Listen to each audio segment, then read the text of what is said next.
Assalaamu alaikum warahmatullaahi wabarakaatuh. Obboleeyyan tiyya gaggaarii fi qaqqaalii baga naa jiraattan hundumti keessanuu ashamaa harka fuune uummata qashti warri amantaa biroos akkami nagaadha. Ani nagaa kooti alhamdulillah baga naa jiraattan isiniin jecha dursee maatii kan koo maamila koo warra sabiskiraayib gootanii asiin geessanii galatoomaa isiniin jedha. Galanni keessan bilisummaa haa ta'uu isiniin jedha. Yaada xinnoon qaba har'a jechuudha. Booda raggaafiin isin dhabamu. Akka kan koo namni isin dhibee yoo jiraattani. Dhugaa dubbachuudhaa fi obboleettii tiyya, obboleessa kiyya eessa jirtaa? Ani hoo eessa jiraa? Yaada jedhuudha. Of yaadatteettaa? Ani hoo of yaadadheeraa laata? Yeroon amma itti jirru yeroo akkamiiti? Wanni nuti keessa jirrus waan akkamiiti? Wanni haasa'aa jirrus haasaa akkamiiti? Wanni nu yeroo nu barbaachiftu tana yeroo dargaggummaa qabnu kana itti dabarsaa jirru kun waan boru nu sheeneessu moo sila waan boru itti boonnuudha? Akirattis ta'ee addunyatti illee waan boru itti gammannuudha. Itti yaaddeettaa dalaguun dura. Itti yaaddeettaa haasa'uun dura dubbachuun dura. Waa tokko lama sadi jettee itti yaaddee hogguu dubbatte ittiin qaanooftu, ittiin seenooftu boru.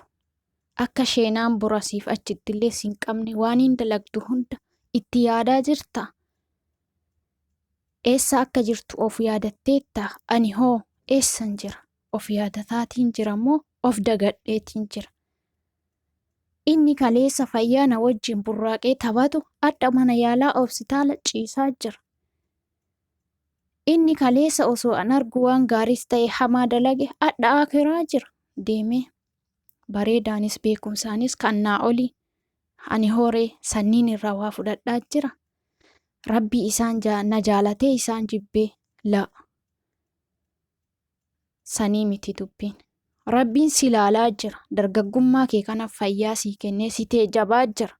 Maal akka haasa'attu, maal akka dalagaattu kophattis nama birattis. Of haa yaadannu. Of dagannee jirra keessattuu haalaan of dagannee jirra dhiifama naa godha ani hunda hin baanu. Yaanni kan koo kana yoo ta'e itti aansee obboleeyyan tiyyaa wanni nan jechuu fedhe abduudhaan hangafee yuutubeerota keenya ijoollee barnoota gaggaarii as gubbaa dabarsaa jiranii. Maashaallah amma xiqqoo sabiskiraabiin isaa gara 18,000 gara 20 seenuu jira. Hunda isaaniitu haa jajjabeessinu. Maqaa isaanii dhahuu hin danda'u. Hunduma isaaniitu deemaatii warra barumsa barsiisaa waan gaarii hojjetaa jiranii isaan jalatti osoo dabarsitanii yeroo keessanii waa irraa barattanii isinillee boru bu'aa wayii irraa buufattanii nama isin boodaa dhufuu fi waa tokko gumaachitani. Waa barachuun barumsi duniyaa qofaa miti akiraafillee si fayyada. Waa baradhaa haa barannu. Meeqa kennatu biizii taanii sababaa tokkokkii yootiin waan garagaraa muuziqaa irraa barumsa irraa deemnee meeqa kennatu barumsa dhiibne meeqa kennatu quraana dhiibne of yaadattee. An of keessaa hambiseeti miti bar anas dabalateeti malee tokkoffaan ana. Yaada kiyyaas irratti yoo xumuradhe gaafii nammootu gaafiin kan koo namni gaafii kiyyaaf deebii naa laatu yoo jiraate wallaalaan hogguu dubbatee beekaan cadhisu wallaalaan maaliif faarfamee hogguu beekaan dubbate ammoo maaliif qeeqamaa